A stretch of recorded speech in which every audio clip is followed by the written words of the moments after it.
In a previous lesson, we had begun to talk about some of the JavaScript components that really bring, as I say, bring to life your Bootstrap design and use jQuery. So another one, so we had looked at modal, and we saw that what you do when you click a modal, it opens up this kind of launch window, this pop-up window, and you're able to place some content in there. And then whatever content is within there, it can work that way as well. You can even go as far as have a form, do some save. You can do small, you can do large. So there's a whole bunch of options with modal using the grid system. So you can use the grid system within a modal. And that's where we were saying in the beginning that to really get yourself familiar with the modal, with the grid system. So here we've actually got a form that you can fill out. We've got some additional stuff that's pre-filled. Recipient gets pre-filled within the modal. So those some additional stuff on modals. So as you can see, if you go to getbootstrap.com, there's a whole bunch of options on modals. The other thing that we want to talk about is carousels. So if you were looking at one of our previous examples that we were using from Layout It, where you can simply drag and drop a carousel right into your code. And the way that this works, just going to unclick off of that. So a carousel is a set of images, and it's already pre-set up within Bootstrap to have like a header, some text there, and then it will automatically count how many images are there, and you're able to flip through the images this way. And you're going to have some carousel options as well within Bootstrap. So this is an example on the Bootstrap website of the carousel, and when we look at the coding, we see that it's really straightforward, much like the rest of the stuff in Bootstrap, that you can kind of just take, plug, and use it on within your web content. So carousel, you probably are familiar with carousels. I'm sure you've seen them before on websites, and what it is, it's an ordered list of items here. So we've got the wrapper for the slides, and then we've got the controls. So we've got the left control here, we've got the right control. So if any one of these you don't want to include, you can just remove those. And that as well for the carousel indicators. So that's that down here. And then this is the information for the slides. And when you look at the code here, you see that data slide to 0, data slide to 1, slide to 2, and then here we've got the listing of the slides. So we do carousel inner, we do role, a list box, item active, so this is going to be the first one, so it's going to be active, and then within the item, so the classes are all going to be items, so any items within a carousel inner class are going to show up as items within here. So there's also options of what you can do with the item. So we're just going to go open up our code and show you in more detail about how the carousel code is going to work. So within this example now we've added in our carousel, and I'm just going to do a minor adjustment. The adjustment I actually made is I made different size images so that you can be aware of what's going to happen if you have different size images. So by default, you can see that it is adjusting, the carousel is adjusting to the different size images, and you might not want that. So this image is actually not a full width image.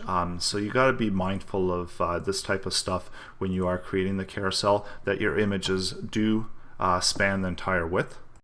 Default, you can see that the images do in fact, they are responsive, so they do resize. So we didn't run into that issue where before the images were overlapping, but if the image width is going to be short of the width of the actual carousel, the spacing that you've allocated towards it, it's just going to be gray. When we go back and we look at the source code for the carousel, we see that we've added in additional item. The source code that we found on the Get Bootstrap website. So they only had 3, so we added an additional one. As well, we've added in the carousel captions, so that adds us a little bit of additional text there, the captions. When we look at our carousel, all we did is we just duplicated these items, so it's the same class item, We're using Lorem Pixel, so it's giving us some default images there. We're using an alt on the image, so when we hover over it we can see some context. And here we're just using the carousel captions, so we're doing header tags in H3 to have a more highlighted actual header, and then some content here for the caption itself. So this is the carousel caption, and this is an option if you want to have some text on top, and then you can go ahead and style those carousel captions as well within CSS. And once you're adding in these additional items, so adding in another item, it's as easy as just copying, pasting, and placing item. And then as well, don't forget that over here in the carousel indicators, we're actually attaching it to the data slide. So it slides to 3, slides to 2, slides to 1. So if you do have an additional page, you got to make sure that you do add that into the carousel indicators. And you don't have to worry about anything over here on the carousel controls, because these are just previous and next. So they're going to take the next increment that's available within the code. And then again, just be mindful of the sizing. If you want to make sure that all your images are within the same size dimensions, that usually works best, and that looks best for the carousels.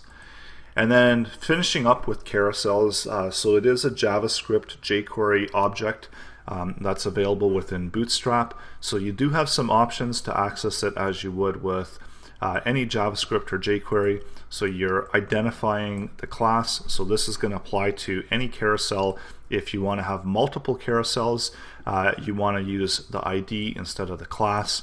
But if you just have one carousel, or want to apply these commands to all your carousels, you can just use the class and then set that function there.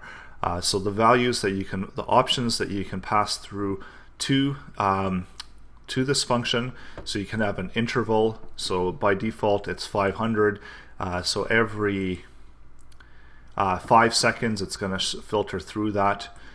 So 5,000 milliseconds is 5 seconds, and it's going to filter through there. If you want to have it on pause when you by default it's hover, so this pauses the cycling of the carousel on mouse enter and resumes the cycling on mouse leave. So when we go in, as long as it's hovered over, when we have pause, it's not going to actually change the image. And this is usually one that I'll add in, that I do want to have this pause there, but by default hover, that works just as well. So here is the wrap. So wrap, whether the carousel should cycle continuously or hard stops. So again, you could customize it, and the wrap is going to be where you want to stop. And then keyboard, so you have an option here to add in some keyboard events as well. So all of this is available here at getbootstrap.com. So if you want to look in further what you can do with the carousel component, there's quite a lot of options within it. And then once you're entering in that jQuery code, all you have to do, first of all, you have to make sure that you do have the Bootstrap JS, the JavaScript file. And to have Bootstrap JS work, you got to make sure that you have jQuery within your pages. And lastly, you can customize your own JavaScript. So usually I would place this in my own JavaScript file, but just because for this purpose of this lesson, I put it down here at the bottom. And that's how you could customize what's happening within your carousels on your web pages.